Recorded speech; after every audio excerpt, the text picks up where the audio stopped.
everybody. Welcome to LA2M. Big crowd today. I think this is the biggest crowd we've had in a while. And I wonder why. It's nice to see all these Michigan people come out of the woodwork. You know, it's like LA2M is here every week. Right? So every week we have marketing topics and great speakers. And so you U of M people, please come back because we need you. It's we're neighbors, the campus and all that, and the university. Jim, can you turn up the handheld just a smidge? Thank you. But welcome. So my name is Derek Marabon, CEO of Ingenix Digital Marketing. I'm up here with Stacy Kollick of Dollar Bill Printing. And we're really happy you're here. I'm just curious, how many first-timers? How many first time at LA2M? Can I see your hands?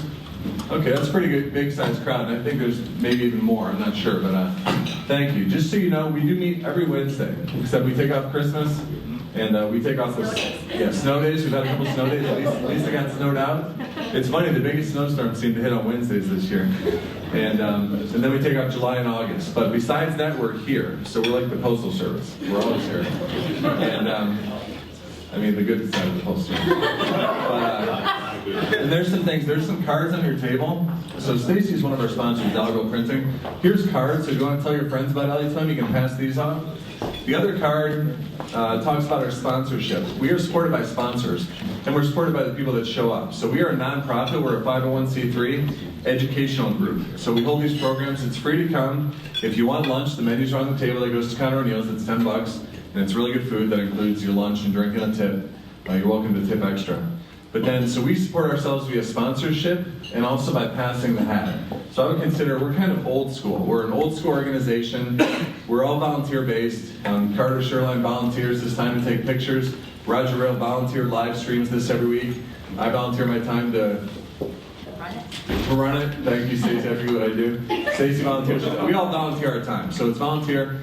And so we're always looking for volunteers, and so on this sheet you can put it if you want to be a sponsor, if you want to volunteer, if you want to join our board. We're really looking to grow and expand this organization. We've been around for 6 years, so for 6 years we've been holding lunch every Wednesday, which is incredible. And somehow we've been making it and juggling it and making it work. So also Mary Lou Olds, it shouldn't be Mary Lou. She's our one employee. We have one employee, so we have overhead. We have costs.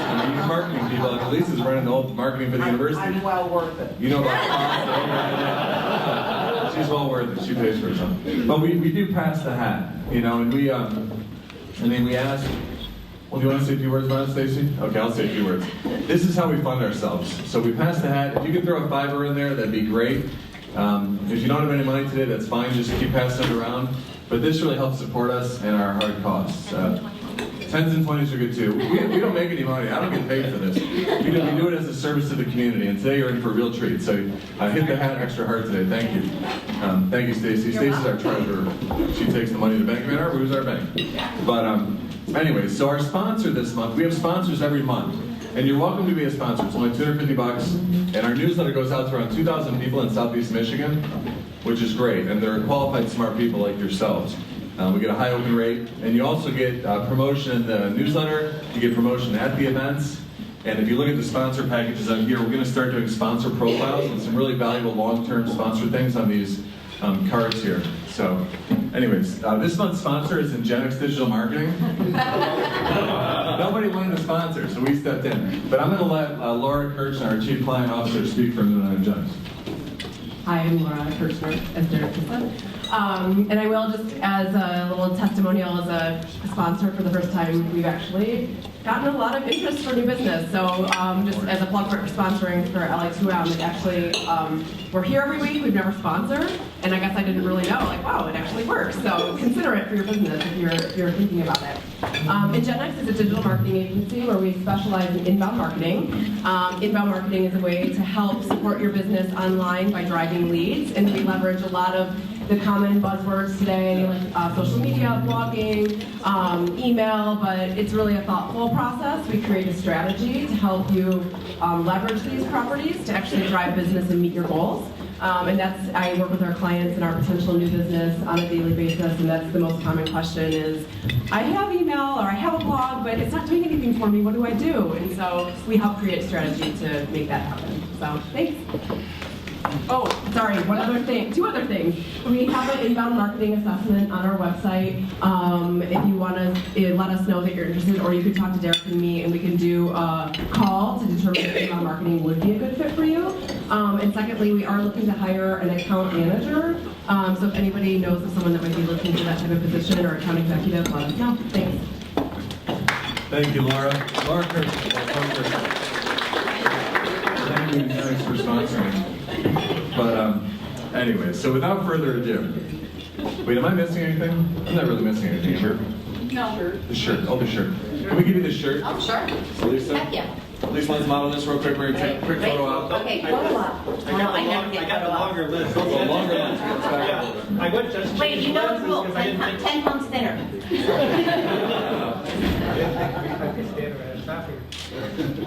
Is it okay? Yes. Okay. So thank you. So that's the shirt. You get a shirt if you speak. It's one of the perks. Those are donated by Bank of Ann Arbor, another one of our sponsors. So without further ado, you know, like I said, we've had some great speakers. This is one of the biggest crowds we've had. Did you get a count? Okay, well, Mary Lou was counting, but this is one of the biggest crowds we've ever had, and I wonder why. Because we have someone who is very important to our community, very important to the University of Michigan, locally famous. She runs like marketing at this big university, right, Michigan, which we love Michigan. How many people think Michigan's going to win Friday night? State's going to win too? It's a good night of basketball. It's a good night of basketball for a Michigan person. You can just sit down. But anyways, Lisa Rudgers, who, this is the first time I met her, but I'm so excited to hear her speak. Let's give Lisa Rudgers a big warm round of applause.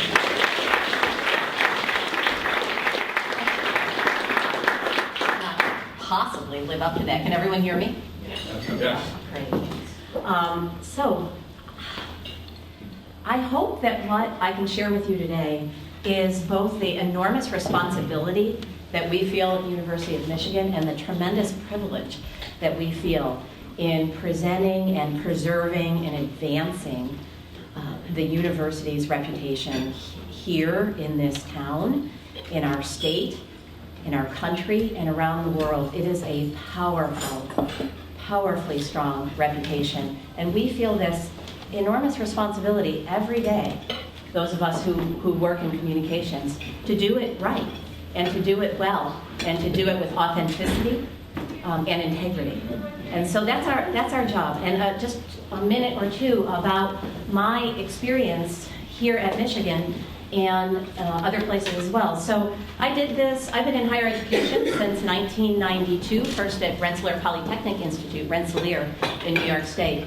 I know a lot about higher ed. I've been around a long time. In 2000, I came to Ann Arbor, and I took the role as vice president, what was then called vice president for communications.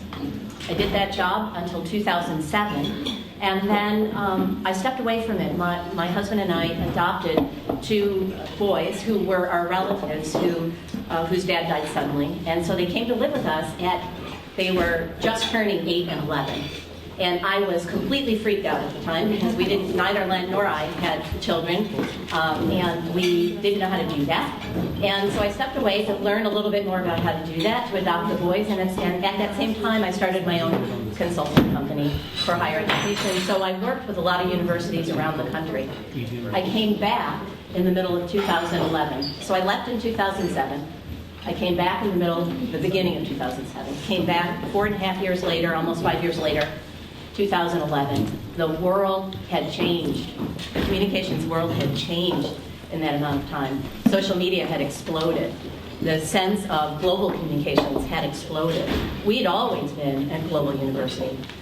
President Angel was involved in the 1880s with China. We've always been a global university. But now there was a tremendous drive and an important sense of responsibility to get our messages out, not just domestically, but globally, and with this brand new world of social media. So we're going to talk a little bit about all of that today. So here's who we are. 3 campuses, as you know, Ann Arbor, Dearborn, Flint. In Ann Arbor, we have 19 schools and colleges. In Dearborn, 5 in Flint, our total enrollment is 60,000 students, 40,000 faculty and staff. Just an enormous alumni body around the world. We have a world-class health system, one of the largest research enterprises in the world. I don't know how many people really know this about the University of Michigan, but our research portfolio is $1.3 billion of research expenditures last year. Depends how you count that. Johns Hopkins has a national lab there a bit ahead of us, but we're the largest public research university in the country and the world. That means a lot to this state's competitiveness, and it means a lot to this country's competitiveness. We'll talk a little bit about that. And we also, you might have heard, have a pretty good athletics program. There's something else I wonder if you know, as we're talking about reputation, academic reputation, and quality. The U.S. News and World Report graduate rankings came out last week. Universities live and die by these darn rankings sometimes, but this one is an interesting one to me. We have just last week counted up from 99, so 100 graduate programs in the top 10 of U.S. News and World Report. There are only 3 universities in this country that have more. Berkeley has the highest at 110. I believe it's 110 this year. Look at the other large public universities, the number of graduate programs that they have in the top 10.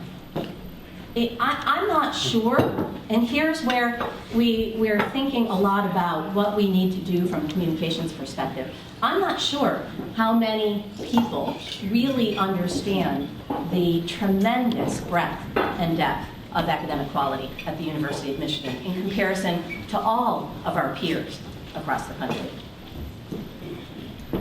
So here's another thing that changed from the early days, 2000 to 2007, and contemporary times. All of higher education started talking about brand.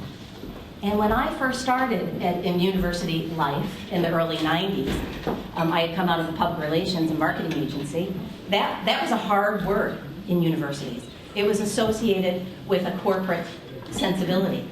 But in the time, especially in that intervening time when I was working with universities around the country, I saw a very significant change. People began to understand, as all of you already do, what the definition of brand really is, right? It is the expression of our authentic selves and the promise, the promise that we have with our stakeholders to deliver on that sort of authentic self. And so we began in higher education and at the University of Michigan having a much different kind of conversation, a much more substantial conversation about what it means to protect and preserve and advance the brand. So here's what we learned in talking with stakeholders about, we tried to drill down, and you probably heard this from my friend Heather Swain last week as she talked about Michigan State's work. I'm very familiar with that. She's done, we have traveled the same sort of path in thinking about brand. But we learn different things because we are different institutions in some way. It'll be interesting to sort of hear your comparison from how Michigan State's exploration came down in the definition of brand and how ours has. But what we learned about the brand in talking to stakeholders is that we do very well in when we're comparing ourselves against our peers, but we probably do best in these areas. Our stakeholders believe that we have this incredibly strong school spirit, right? I was in New Orleans for the Sugar Bowl a few years ago, and Go Blue was a code in the French Quarter. You would walk by someone quietly, Go Blue. Go Blue would come back. There is something palpable about the school spirit at the University of Michigan. It's made up of a lot of different factors. And it's not just athletics, but obviously our strong athletics tradition is part of that. It's also our history, our tradition, our sense of campus and community, and our pride in some of the pieces of Michigan that are very, very, very distinctly Michigan. So also scoring high for us is the priority on diversity and social equity. We are, as you know, as you've probably read, really as a campus exploring this and continuing to struggle with making our reputation for being a strong voice for diversity real, making it be the lived experience for our students and for our faculty and staff on campus. It is a very important conversation happening on campus now. In the minds of our stakeholders, the sense that we care about diversity, that it is core to who we are as an institution, is powerfully strong among all our stakeholder groups: prospective students, current students, faculty, staff, alumni, donors, and those at other universities when asked what they know about us, that voice of diversity is one of the things they say is most strong. Also, our global presence. We'll talk about this in a minute. We have 25,000 alumni living outside the United States. 9,000 of our students come from outside the United States. It makes us 8th in the country for international students. We have more than 600 projects across the university working with cross boundary, working with other countries, our students, our faculty. Our global nature is strong and long and deep. You saw this statistic about alumni. We have more than 500,000 living alumni, one of the largest alumni bases in the world. When you talk to our students and prospective students about that, do you know, and alumni, they immediately associate value with that alumni network. That is a network they can plug into all over the world. And last, but certainly not least, we are known for the quality of our academic programs. I don't think we're well known enough for it.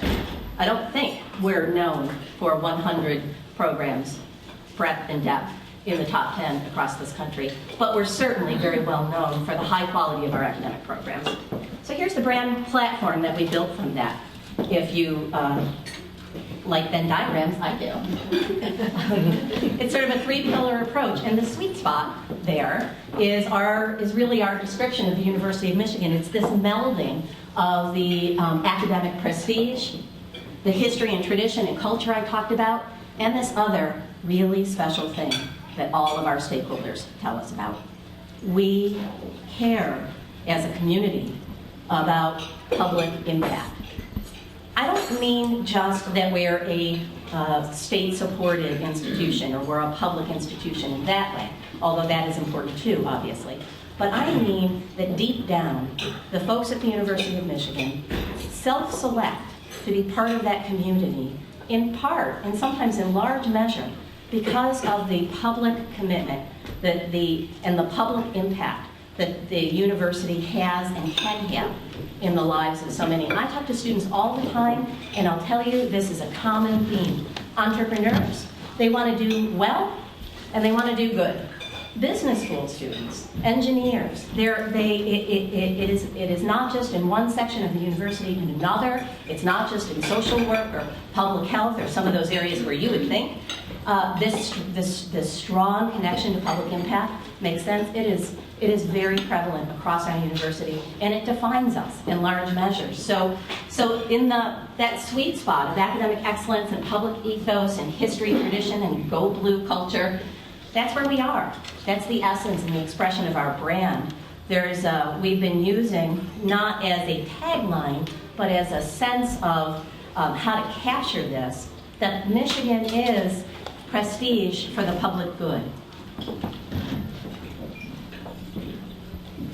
So here's our marketing mix. I'm going to talk a little bit about the tactics and techniques for us, right? Different than in the corporate environment. We don't have large advertising budgets, anything like that. We look at marketing. We look at the channels that we have for marketing and the vehicles we have for marketing a little differently than our corporate friends do. But obviously, we also have this enormous responsibility, local, national, international expectations. And so here's the marketing mix that we are most often using and trying to coordinate together to leverage the best and the highest results. Earned media is still really important for us. So that is when we talk to reporters around the world about some of the strongest research stories, student stories, the stories of the university itself. That is important in traditional media, whether that's print or online. It's still an enormous part of our communications package today, even as we've moved into lots of other arenas as well. Digital, very, very strong for us. So our web presence, our web presentation, the way in which most people get information about us and everybody else is through our digital presentation. We have worked on this a ton in the last couple of years. If you go to our gateway now, www.umich.edu, as most of you know, it is a powerfully strong vehicle for us. We've worked to make it more manageable, to make it more navigable, to make it responsive in design, so that it is as contemporary as it can be. And it's important that we do that. That gateway, as we call it, receives 20 million visitors every year. So social. Social has exploded. Social media has exploded for us in the last 3 years. We went from 0 to 60, I think, in a record amount of time. I'm going to show you in a minute some of the statistics. But more and more now, for you and for us, the relationship building opportunities and the engagement opportunities that social media provides us for our stakeholder groups. And it's not in a particular generation, interestingly. There's certainly a lot of work that we're doing with students and prospective undergraduate students in social media, but we also do quite a bit with our alumni, especially with LinkedIn and Facebook. So it is interesting to me that when I started having significant conversations with our university about social media, people tended to immediately talk about the prospective student audience. And for us, it's been a much, much broader audience with much greater effect than just those who might wish to come to Michigan as a student. And then on top of some of the central areas where we're very involved, we have these other quite large pipelines into our brand and windows and doors into our university. And that's the health system, our alumni association, and obviously athletics. And it is very interesting to me. We've had a great conversation on our campus in the last couple of years. We now have an executive marketing council where the marketing heads from each of those areas and several of us centrally work together on programs and messages and branding opportunities and visual opportunities so that we do our best to leverage the brand essence and messaging across all of those platforms. We're a very decentralized place. I'm sure Heather talked about this too. As communicators, one of our big challenges is the decentralization of a large Big Ten university. It's sometimes hard to get everyone to row in the same direction. It takes very good relationship building. It takes great creative ideas and goodwill, I think, across the university to work together. And we've been fortunate. We've had a lot of thoughtful conversations on Michigan's campus about how to best coordinate all of the work that we're doing. And I'll show you a few examples of how that's starting to play out today with some of our new brand work. But before I do that, let's talk about, I want to give you two examples, one in global and one in social, of sort of what it looks like to communicate today for Michigan. So I gave you the statistics about our presence globally. So how do we tell that story? How do we talk with folks around the world and here domestically about our international work? We have worked hard to identify really powerful stories of our global engagement across the university. We have a team of communicators who helps us do that now. And the lead of that team is Bill Foreman. He was with the AP in Asia for many years. He grew up in Kansas, but he's a Mandarin speaker, and he is very knowledgeable about global news, and he has really helped us understand how to put together a comprehensive global communications program, knowing that we don't have advertising dollars really in that same way to support this. So we have to go at it in different ways. We created a Global Michigan web portal. I'm showing you the screenshot there. And an @Global Michigan Twitter account. You can follow that. It's one of my favorite Michigan Twitter accounts, actually, because Bill does a terrific job of curating interesting international news, some of which we're involved with, and some of which is just very hot topics. So if you're interested in all things international, Global Michigan is a great place to start. And then Bill and I, together with a couple of our colleagues, started a Twitter. The Chinese version of Twitter is Weibo. And we started a Weibo account a couple of years ago. It is, I believe, still the most influential U.S. university account, microblogging account in China.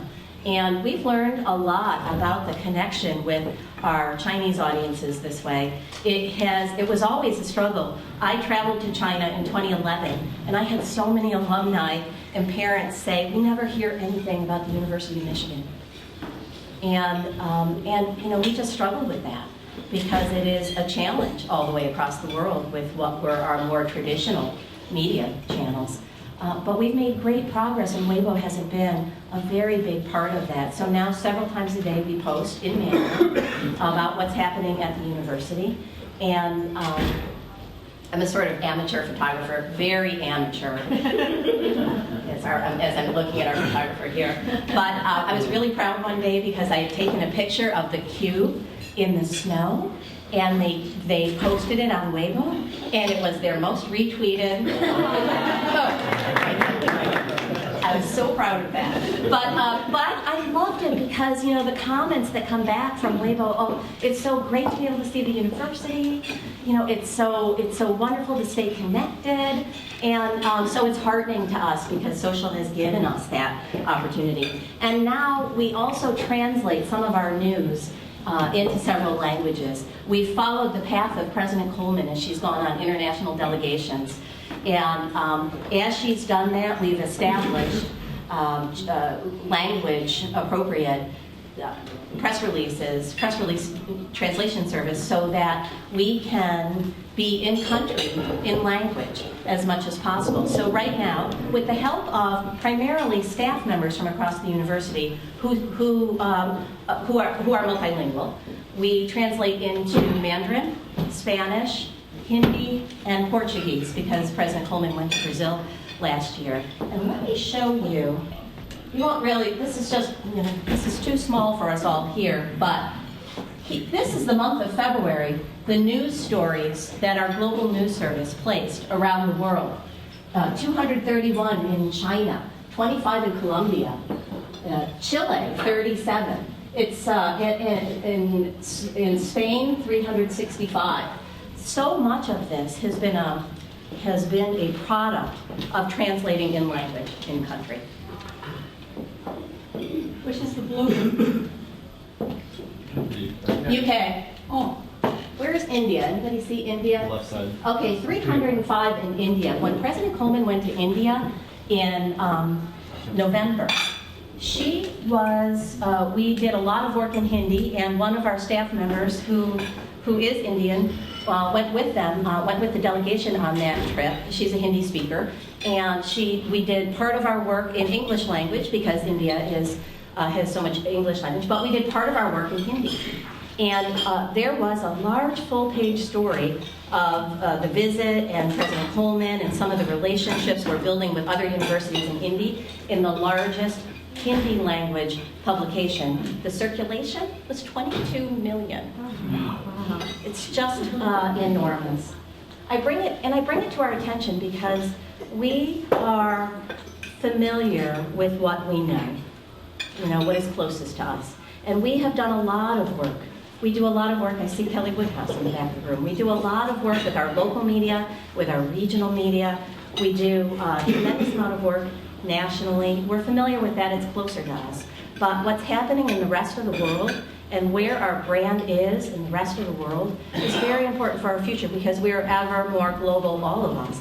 And our students will need to be facile in working in teams and in working in cross-cultural teams and in being comfortable all over the world. And so we're building on that now. And we want our communications work to support the academic work, the pedagogical work, the curriculum, the extracurricular activities. And we want our alumni just to feel a contemporary presence of the university in their lives, even if they're around the world. Here's social media. Okay, I have to get this one to see it better. Social media continues to amaze me. It is a challenge, right, for communicators, all of us in this room. Adding social has been tremendously exciting. For me, in my career, perhaps the most exciting piece, because it is so new and so different from the way in which we used to communicate. So much more distributed, so much less top-down, so much more interactive. I love that, because from a communications perspective, it means I can engage directly with my stakeholders. I can have a one-on-one conversation with them. Twitter has been a blast for me, because it is really a very different and much more personal and individual experience. And that's what social gives us as an institution as well. This infographic, let me just point out a couple of them. It's showing us the growth in the engagement over the last year. So if you look down at the bottom, let's start at the block end. And we're going from January 2013 to December 2013. Pinterest. We started Pinterest this past year. 571 followers in January. At the end of the year, 11,600 followers. Twitter, we're continuing to grow leaps and bounds in Twitter. 31,000 at the beginning of the year, 58,000. Now we go back to the block M and look up. Instagram, favorite of mine. A little more than 3,000 at the beginning of the year, and we ended the year at 23,000. And Facebook, 469,000 to 528,000. That is 1 year's worth of growth. And the engagement numbers and the visibility numbers just blow you away. 174 million impressions on Twitter. So there's real power in that, and of course there's real responsibility in that. It is important, I think, institutionally, that we look at how responsive we are in social media and how authentic we are in social media. The hashtag BBUM, social media phenomenon that happened in the fall on campus as people of color and the underrepresented minority students on our campus started to talk on Twitter about their lived experience on our campus. Extremely powerful. Not easy conversations, right? Not easy to read, but very, very powerful in engaging dialogue of an important nature.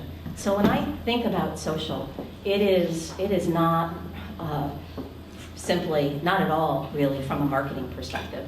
It is very foundational to all of the communications work that we're doing now, and it will only, in my view, be more so as we move into the years ahead.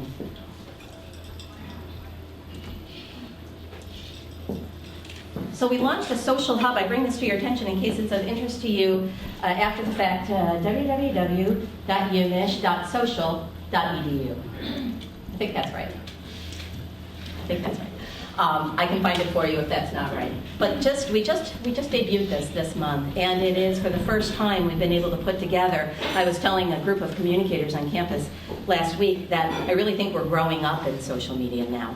We have moved into a phase where we're looking at guidelines for all of campus, best practices for all of campus. We're gathering content. We're helping social media communicators across the campus tap into content that's available for us. And it's a fun site to look at, but also I think an instructive site about the state of social media today.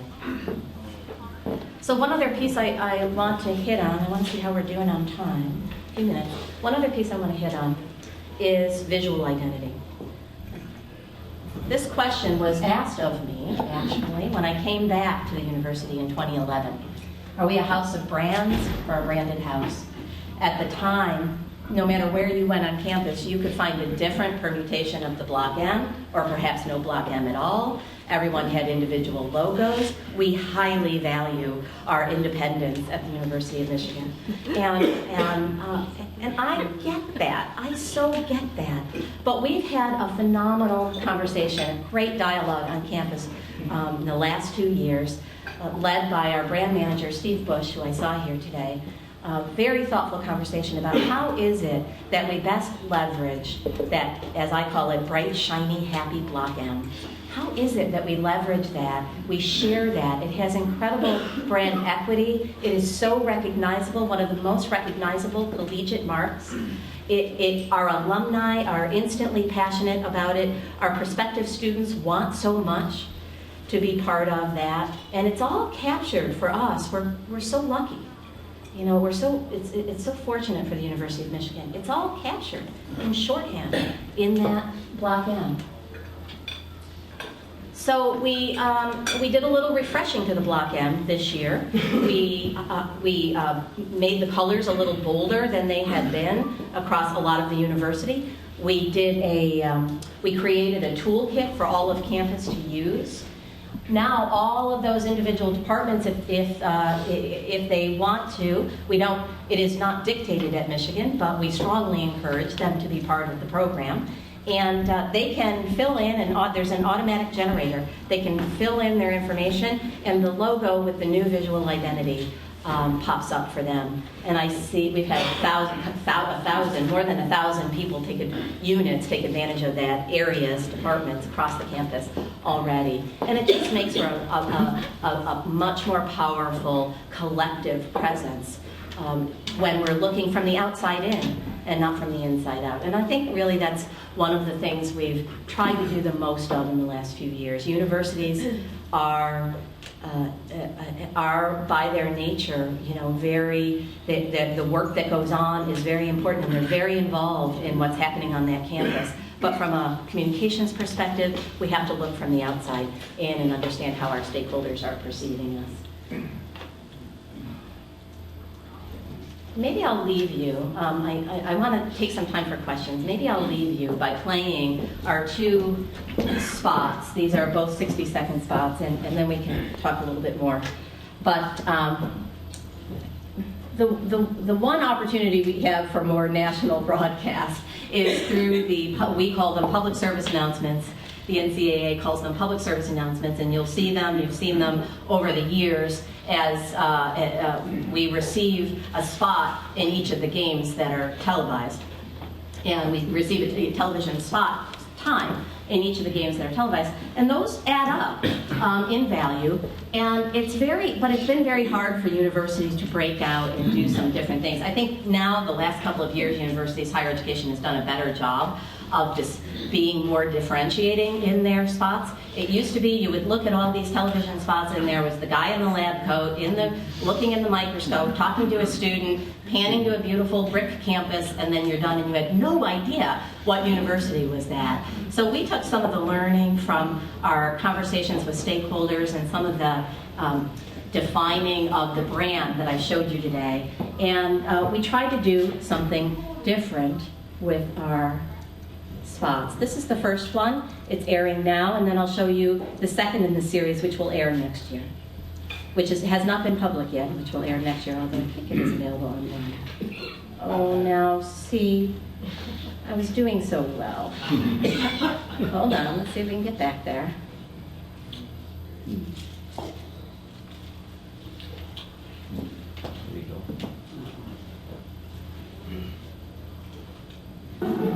Come create and calculate.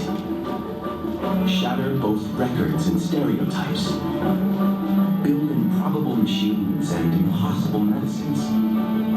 Unleash masterpieces and birth theories. Come because there's much to be done out there, and to be undone. Come find out everything of which you are capable. Come believe in something greater than yourself.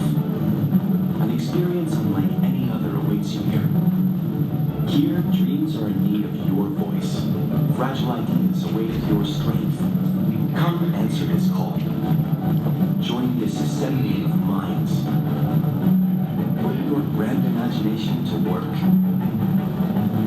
Come let your visions rattle these walls and help move the world forward.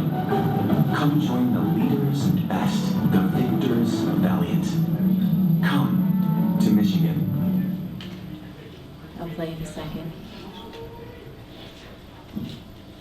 And then I'll tell you what I hope you see in each of those.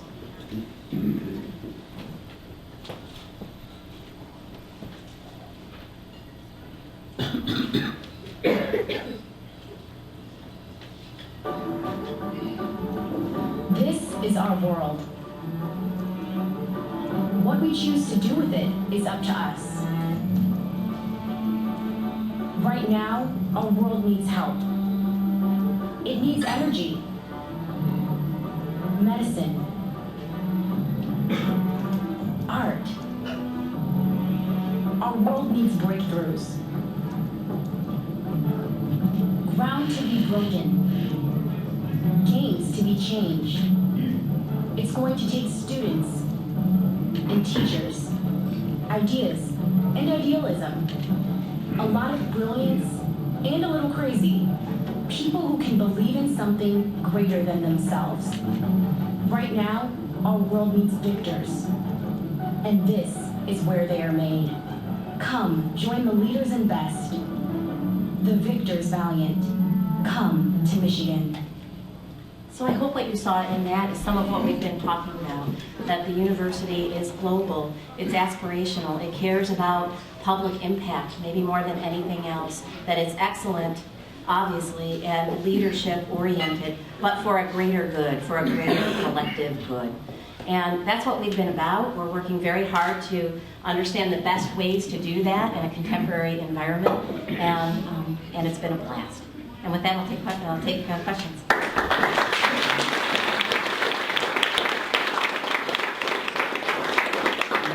Questions. We have about 5 minutes for questions. Raise your hand. Just a comment, that second one had wonderful music the way you worked in that whole thing. Thanks. So the health system did it first, right? The health system was the first of us to use that, the fight song, and interpret it in that softer way. And we realized that when we were talking about brand assets, that's something all of you know something about, that music alone is so evocative for us, and so we've been able to we've been able to do a lot with that. Hi, Lisa. How do you deal with, when you're looking at the global stage, how do you deal with political sensitivities, where there might be some very important work that's happening here that might not be so pleasant for the Indians or the Chinese or other people around the world? Right. Well, we deal with that a lot, I think, as we think about academic freedom, right, which is a cornerstone to the work that we do here in higher education in the United States. And that Western style of academic freedom is a much harder concept in China. So we do think about that a lot. Our guiding principle is that we stay true to our work here, and if we believe it's important work and research to be shared, it's important work and research to be shared. Question. Oh, come on. Somebody. There you go.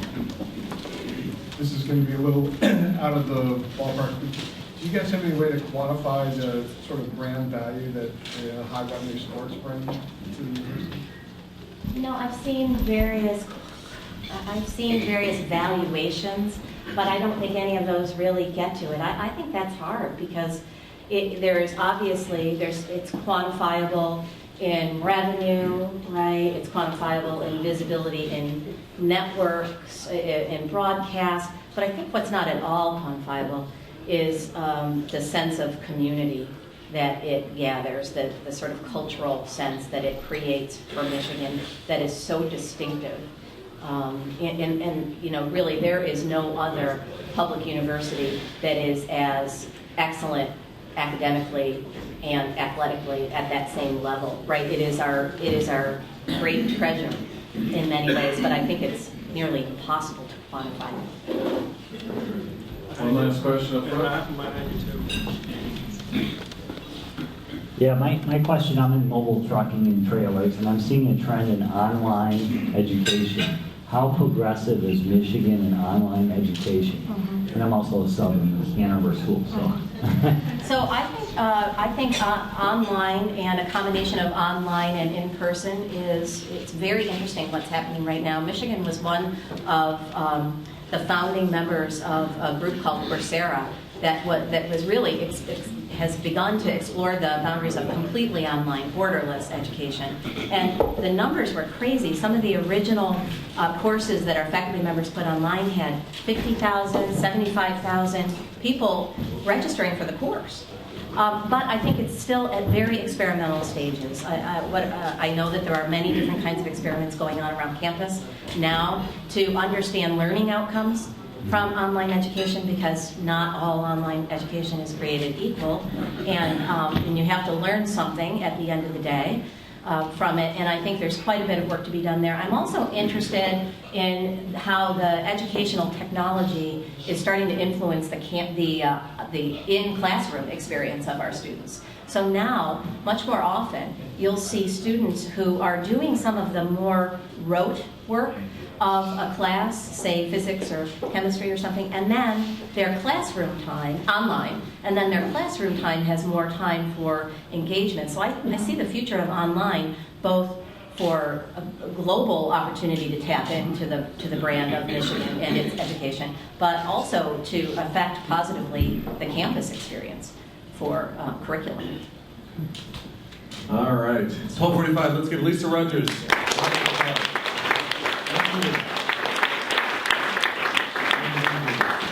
want to stop on time because we have so many people. So this is the exciting moment where everyone gets to introduce themselves. And basically, who you are, what you do, and then pass to your friend. And we get all the way around the room in 15 minutes. You're going to be first. I encourage you to stand up so we can hear you, proudly speak, and then just pass the mic, and let's do this. And here we go. Hi, Chris McElroy, Michigan Media, part of Michigan Creative.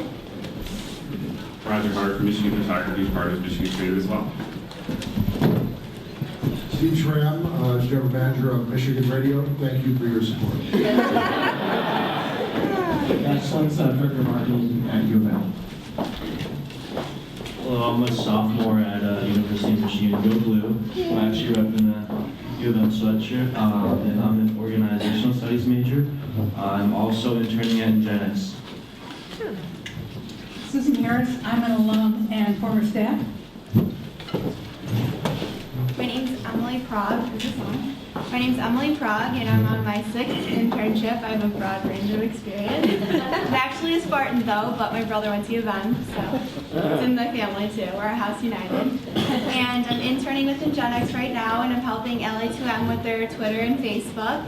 And I've also developed some sponsorship packages. So if you have a coupon or an advertisement that, an advertisement that you want to promote, just come and learn about it, and we'll do a custom sponsorship for you too. Thanks. Good afternoon, I'm Pat Chamberlain. I'm a salesman for Sprint, but I'm also a board member on the Ann Arbor Public School Educational Foundation. So we're an organization that brings money into the public schools to enrich the lives of students and basically everybody in the community. We're working on our branding and awareness right now. Hi, I'm Stephanie Lewis. I'm a web developer with 23 Exchange. Hi, I'm Matt Rogers, and with Cumulus Radio in Ann Arbor. I'm in sales. If you have anything you'd like to advertise, let me know. Hi, I'm Laura Popland, the Ann Magazine. We're a monthly insert to the New York Times, the Wall Street Journal, and the Ann Arbor News. Hi, Daniel Rivkin. I am also a U of M alum and recently moved back to Ann Arbor, and I do international communications. Hi, I'm Margie Wisniewski, and I work for North Star Reach, and we're a camp for kids with serious health challenges being built in Pinckney, and our staff is actually part of the University of Michigan Health System. We're hiring, and we're also looking for volunteers, so if anyone has interest, see me afterwards. I'm going to pass. Hi, my name is John Wright. I am the lead web developer for Ingenix Digital Marketing. Hi, I'm Kate Billerbeck. I'm the content manager at Ingenix Digital Marketing. I'm a University of Michigan alum and former staff member. So thank you, Lisa, for an amazing talk, and go Blue. Blue. I'm March. I'm here today with my Society for Technical Communication hat on because we are also a nonprofit and we need to be looking harder at our brand. Thank you. Hi, I'm Krisha Hapanica. I'm a graduate assistant communicator at MSU. I'm the administrator for the My Spartan Impact social and website. Hey everybody, I'm Don Klein, the Innovative Marketing Coordinator for the AAATA, the RIDE. Just want to remind everybody that we have a vote coming up May 6th. I can't tell you how to vote, but if you want to see improved transit in our communities, please come out and vote however you wish May 6th. Good afternoon, everybody. My name is Jim Musial. I'm a web and mobile development consultant, and I would love to talk to you if your site needs mobile optimization. Thanks. Hi everybody, I'm Stacy from Dollar Bill, your local digital print shop. And I told everybody last week I get to announce this one more time. I'm a proud mama because my daughter's going to U of M. Go Blue. Hello, my name is Blake Schneider, and I work for CBS Outdoor, which includes billboard and transit advertising. I'm Fernando Leon. I work for Aisling. We're a local company, software consultants that do content management and digital asset management. Justin Gibson, Aisling Digital. Like Fernando said, we do all that stuff. We work with Adobe and Woodwing to implement their software solutions into larger marketing publishing organizations. Hi, I'm Todd White, two-time alumni of the University of Michigan, first the School of Information, then the Business School, and I work for the University at Merit Network as a software developer. Hi, I'm Mary Rosicki, U of M grad, specializing in sales and marketing, currently with Beyond Startup. Hi, Linda Fitzgerald, Fitzgerald Communications. I do copyright and content development. I do a fair amount of work with the university, so it's been really fun to hear Lisa do this global. Hi, Linda. Global. Good afternoon. Mark Bartram with Diversified Heating and Cooling. We help homeowners who are frustrated with improving their structure and having problems with their heating and cooling in their house. Hi everyone, nice to see smiley, friendly faces. Bonnie Valentine with the Whole Brain Group. We specialize in inbound marketing, really generating leads online to help businesses grow. I'm also here as a board member of Safe House to hopefully reach out to a few of you. We have an event coming up that is going to be about equal rights in October on Domestic Violence Awareness Month. More to come. I'll come back and talk about that.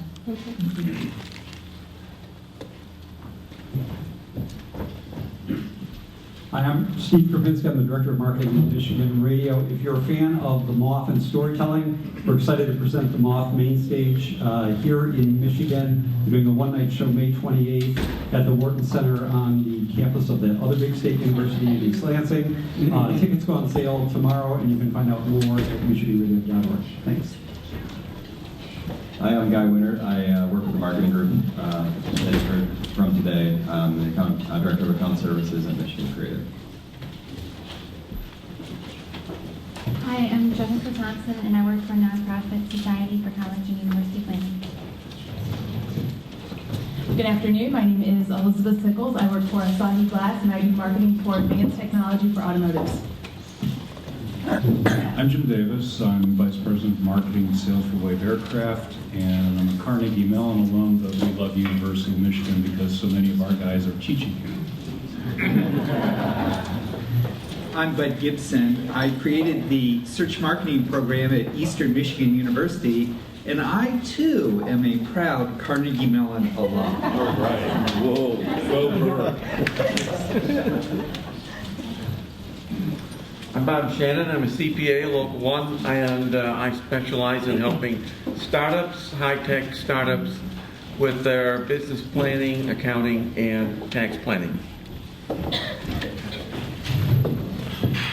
Hi, I'm Bob Ferran, and my business is Bob Ferran Photography, and I've been a commercial and advertising photographer in Arbor for about 25 years. And so if you need any help with photography for your business or schools, I'm the person. Thanks. Hi, I'm Francis Olguerio with Micro Print Mail Marketing.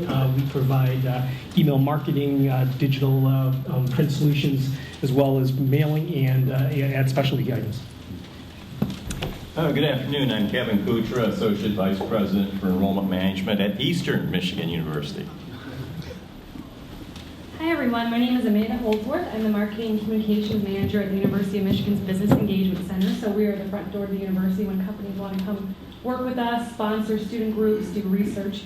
And I have y'all trumped because I'm a Trojan, so if I was back at school right now, it's 75 degrees there. Hi, I'm Jennifer Borowski. I'm a marketing officer at United Bank and Trust, and I'm also a volunteer with 826 Michigan, which is a nonprofit creating writing lab here in Ann Arbor that does work in Ann Arbor, Ypsilanti, and now Detroit Public Schools. Hello, I'm Jamie, guys. I work with Jennifer at United Bank and Trust, the other community bank, because I think Derek mentioned Bank of Ann Arbor, so don't forget about us, and a U of M alumni. So thank you so much for kind of exciting me again with the power of the U of M brand, and it was really enjoyable to be able to do this whole introduction thing. I've not been here before, but it's a nice way to get to meet everyone. I'm Roger Rayle. I'm a venture catalyst, so I help a lot of the networking groups in town. And with my wife and 2 kids, we have 7 degrees from Michigan. Go Blue.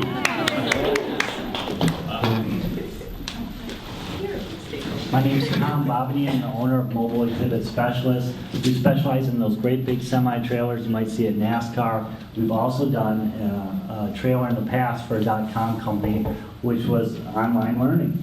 So whatever it is, it goes in a truck, does 100 events a year. That's kind of what I do. I build it out. So. Hi, I'm Greg Wilson. I'm probably the only one in the room that actually went to Northern Michigan University. Go Cats. Right now I'm a digital marketing generalist, freelance, but that may change soon. So, thank you. Hi, good afternoon. My name is Al Pacha. I'm the owner and president of Alpaca Inc., a software development company in Ann Arbor. And I didn't go to school in the US, I went to school in India. Hi, I'm Mary Lou. I'm with LA2M, and thanks everyone for coming, and thanks for that amazing talk. That was really informative, and we are so fortunate to have such outstanding speakers that come to LA2M and share their knowledge, and Lisa's another fine example of that. And if you all have recommendations for potential speakers for us, I'd love to hear from you on that topic. And also, if you have any interest in sponsorships, you can talk with me about that as well. I'm also a freelance writer for web content and social media, so looking to connect with an organization who might be interested in those services. Hi, I'm Carter Sherline from Rockpoint Studios. I'm a commercial editorial and portrait photographer. And I did go to Michigan, but I went for chemistry and some molecular biology, which is a long story that I told in a magic show in a big fire and 8 days in the hospital. And I told Carter that after that story, it just came home to me that perhaps chemistry isn't for everyone. So we missed someone in the back. Elmo? Well, how you got missed? Elmo's got a new storefront if you haven't seen it. Yeah, you ever hear that expression when one door closes, another one opens? Well, literally that has happened for me. We are now coming into the front door because the side door is closed. You have a new storefront, come visit. I'm Elmo, by the way. Also back here, being shy because she's a journalist, is Kelly from the Ann Arbor News. So she covered the meeting. Thanks for being here, Kelly. So my name is Derek Maribon. We amazingly got around the room. And it's 12:57. I'm like a stickler for time, right? And that never happened, so Yeah. I'm So glad nice better job. for you there. Nice job, people. Lisa has places to go. I think everyone does. But yeah, I run an agency. It's interesting. My twin brother went to Michigan, right? So I kind of grew up in a Michigan family, but I realized that I was better fit for Michigan State. So I'm a big Spartan around here. But love the talk. Let's give Lisa one more round of applause.